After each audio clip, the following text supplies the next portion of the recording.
ചിരിക്കാനൊക്കെ ഉണ്ടായിരുന്നു അത്യാവശ്യം. ചിരിക്കാനൊന്നുമില്ല. ഭയങ്കര ത്രില്ലിംഗ് ആയിട്ടുള്ള പടമായിരുന്നു അതോ? ത്രില്ലിംഗ് ആണ്. സിജു വിൽസനും ബാക്കിയുള്ളവരൊക്കെ എങ്ങനെയുണ്ട്? നൈസാണ് എല്ലാവരും ആക്ടിങ്. എങ്ങനെയാ എല്ലാവരുടെ യൂണിവേഴ്സ് ഒക്കെ ചേർന്നാ ലാസ്റ്റ്? അല്ല, അതൊന്നും ഇതിൽ പറയുന്നില്ല. നമുക്ക് ഈ ഡിക്റ്റേറ്റീവ് സിനിമകളൊന്നും സ്ട്രോങ് ആയിട്ടുള്ളതൊന്നും ഇല്ലല്ലോ, എല്ലാം തമാശല്ലേ. ഇതപ്പം നല്ലൊരു ഡിക്റ്റേറ്റീവ് സിനിമ. അതിൻ്റെ ആ സിനിമാറ്റോഗ്രാഫിയും ഫ്രെയിമിങ്ങും കളർ പാറ്റേണും ബാക്ക്ഗ്രൗണ്ട് മ്യൂസിക്കും അതിൻ്റെ പിന്നെ എടുത്തു പറയേണ്ടത് നമ്മുടെ കോട്ടയം നസീറിൻ്റെ അച്ഛൻ റോളുള്ള ഒരു പക്ഷെങ്കിൽ നല്ല അച്ഛൻ റോളൊക്കെ ഇതിനെ കിട്ടട്ടെ എന്ന് ആശംസിക്കാം. സിജു വിൽസൺ ഒക്കെ എങ്ങനെയുണ്ടായിരുന്നു? Everybody is very good. നല്ല ശരിക്കും ഒരു പോലീസിലുള്ള പറ്റിയ ഒരാൾ തന്നെ. ഇതില് വർക്ക്ഔട്ട് ആയത് കോമഡിയാണോ അതോ? വലിയ കോമഡി ഒന്നും ഇല്ല, ജസ്റ്റ് ദ സ്റ്റോറി, നല്ല ഗ്രിപ്പിംഗ് സ്റ്റോറി. ഈ വീക്കിൽ ഇറങ്ങിയ ധ്യാന്റെ ഒരു ബ്ലോക്ക് ബസ്റ്റർ. പിന്നെ ബ്ലോക്ക് ബസ്റ്റർ നമുക്ക് വെയിറ്റ് ആൻഡ് സി. പക്ഷെ നല്ലൊരു കഥ, അതായത് ഒട്ടും ബോറില്ല, നല്ല ബാക്ക്ഗ്രൗണ്ട് മ്യൂസിക്. നമ്മൾ കാണുന്ന ഒരു ഡിറ്റക്റ്റീവ് സിനിമയ്ക്ക് വേണ്ട എല്ലാ ചേരുവകളും ഉള്ള ഒരു സിനിമ.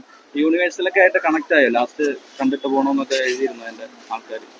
ഇല്ല, അങ്ങനൊന്നും ഇല്ല. But you know it's A good movie. നല്ല സിനിമയെന്നല്ലേ പറഞ്ഞു, നമുക്ക് നല്ല സിനിമകൾ കുറവല്ലേ, അതുകൊണ്ട് നല്ലൊരു സിനിമ.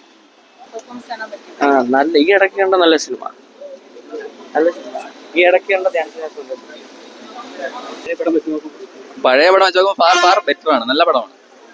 പ്രത്യേകിച്ച് ആ ഇൻസ്റ്റയിൽ അമീൻ എന്നൊക്കെ പറഞ്ഞാൽ അവർ ആ ഗ്യാങ്ങിന്റെ നല്ല പെർഫോമൻസ് ആയിരുന്നു. ഈ പുറമെ നല്ല ബെറ്റർ ആയിട്ട് ത്രില്ലറിലെ ഫോക്കസ് ചെയ്താണ് അവർ എടുത്തിട്ടുള്ളത്. വീക്കെൻഡ് സിനിമാറ്റിക് യൂണിവേഴ്സിന്റെ ആണ് നല്ലൊരു ക്വാളിറ്റി അവർ മെയിൻറ്റെയിൻ ചെയ്യുന്നത്. എങ്ങനെയുണ്ട് ധ്യാന്, സിജു വിൽസൺ? ഒരുപാട് കാസ്റ്റ് ഉണ്ട്. പ്രത്യേകിച്ച് ക്ലൈമാക്സിലൊക്കെ സിജു വിൽസൺ നല്ല പെർഫോമൻസ് ആയിരുന്നു. പ്രത്യേകിച്ച് അമീൻ ഇൻസ്റ്റയിൽ അമീനൊക്കെ നല്ല പടമാണ്. വലിയ ഇമ്പാക്റ്റ് ആയിട്ടുള്ള കാര്യങ്ങളൊന്നും തോന്നിയില്ല. പിന്നെ നമ്മൾ പ്രതീക്ഷിക്കുന്ന ഒരു ഹ്യൂമറസ് ധ്യാന്റെ കംബാക്ക് ആണ്.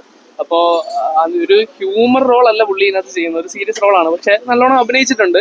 പിന്നെ വലിയ ഇമ്പാക്റ്റ് ആയിട്ടൊന്നും തോന്നിയില്ല പടം. യൂഷ്വൽ ഇൻവെസ്റ്റിഗേഷൻ ത്രില്ലിംഗ് ആണ്. പക്ഷെ നമ്മൾ യൂഷ്വലി കണ്ടു പോകുന്ന ഒരു കാര്യങ്ങളൊക്കെ തന്നെയാണ്. പക്ഷെ കൊള്ളാം. നല്ലൊരു ക്യാരക്ടറാണ് പുള്ളി ചെയ്തേക്കുന്നത്. രണ്ട് ക്യാരക്ടർ എല്ലാവരും അടിപൊളിയായിട്ട് തന്നെ ചെയ്തിട്ടുണ്ട്. ചെറിയൊരു ട്വിസ്റ്റും കാര്യങ്ങളൊക്കെ കൊണ്ടുവന്നിട്ടുണ്ട്. പക്ഷെ നമ്മൾ യൂഷ്വലി കാണുന്ന ഇൻവെസ്റ്റിഗേഷൻ മൂവി അതുപോലൊക്കെ തന്നെ എനിക്ക് തോന്നിയിട്ടുള്ളൂ, എനിക്ക് ഫീൽ ചെയ്തിട്ടുള്ളൂ. ഈ ഇടയ്ക്ക് ഇറങ്ങി വെച്ച മൂവീസ് വെച്ച് നോക്കുമ്പോൾ നല്ല മൂവിയാണ്.